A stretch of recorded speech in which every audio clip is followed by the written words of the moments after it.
Good morning. I have a number of questions for you today. How important is sex to you in a relationship? A quick survey on Facebook yesterday has seen the majority of you ranking sex as an 8, 9 or 10 out of 10 on your value system. That's amazing, right? Welcome to my video series called Porn and You. My name is Lyell and I am a men's health and porn addiction specialist in Bayside, Melbourne. Today we're going to talk about the importance of sex to you. How highly do you value it in a relationship? Do you value it highly in general, but make sacrifices for the sake of a relationship? Do you even know how important it is to you? Have you even thought about it? Does your past dictate this rating at all for you? Do you question a new partner about how they rate sex for themselves? Do you ask for what you want in an existing relationship? Are you even connected to intimacy if you've been watching porn every day or for 30 years? Has rejection and conditioning in the past meant you're confused about what's acceptable in a relationship sexually and also what's possible?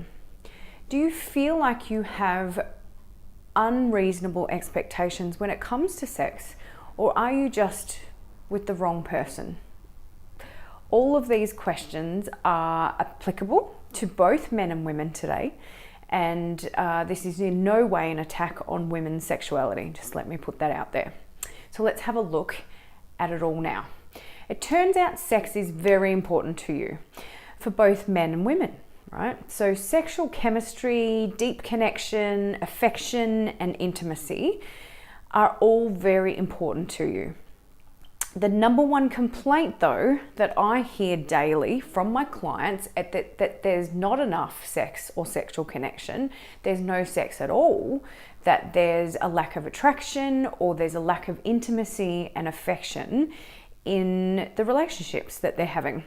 That the only time that these men have sex is if they initiate it under harmonious conditions, so not treading on eggshells, and it feels like their partner is just accommodating them in that moment, which really hurts them.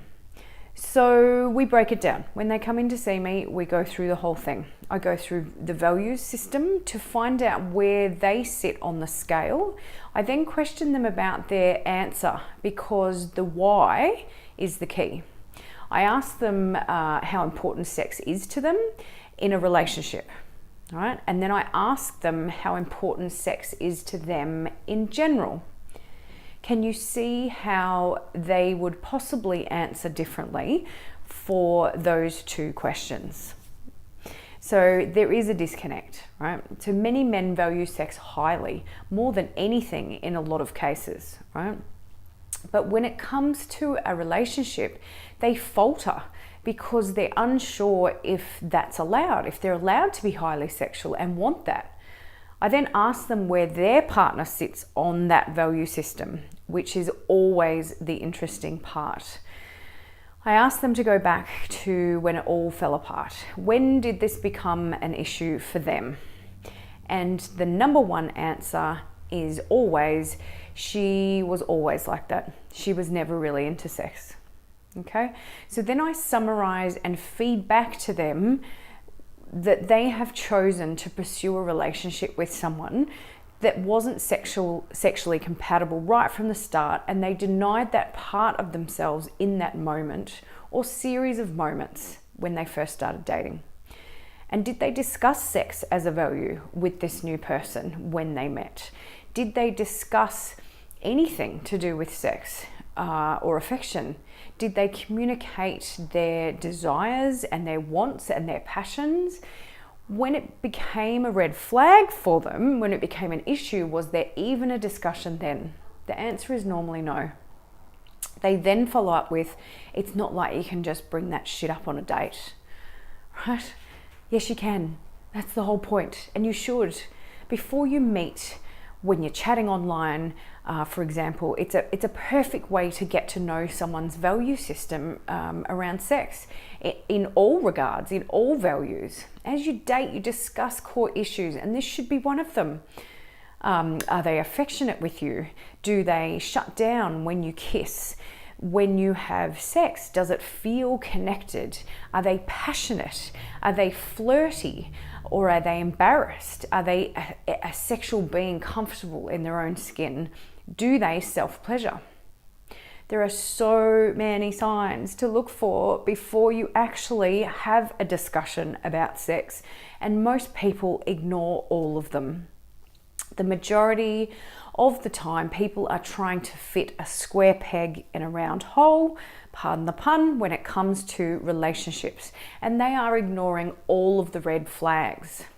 So depending on your value system and the way you grew up and your beliefs and how you like to live your life, you will be looking out for things in other people that align with you.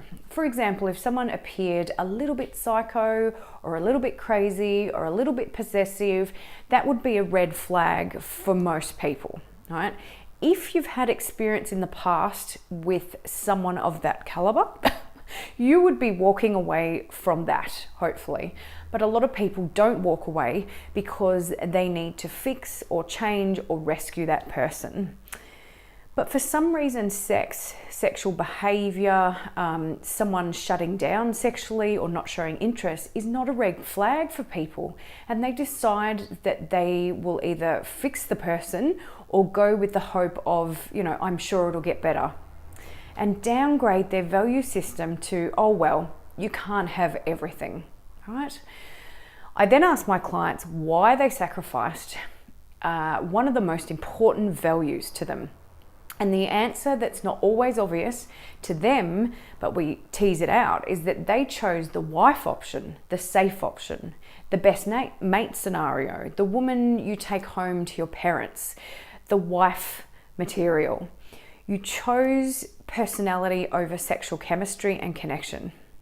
Now, don't get me wrong, people. Personality is everything. Emotional intelligence is everything. Communication is everything. Being able to love openly and being available for that is everything. But if you ignore the sexual aspect of it, you're 100% asking for trouble down the track. And so then when I dig a little bit deeper and ask these guys about the previous lover or partner or ex, it's normally someone highly sexual, a little bit of a maniac, almost a little unbalanced, normally coupled with mental health issues, right? The one that fed into their porn-induced fantasies, the one they never considered wife material. They figured they've had their fun and now it's time to settle down. Do you see the pattern? And I see it every day. Your values will turn into voids when you choose someone or something else over those values. You then try and fill those voids with something else. So that can be porn, you've got gambling, drinking, drugs, sex workers, massages, online chats, anything to fill that void. And there's a bucket load of resentment that comes with it. Anger and resentment sits in the liver and along the spine. Masculine conflict, emasculation, and feeling useless resides in the prostate gland. So you do the math. Have a great day.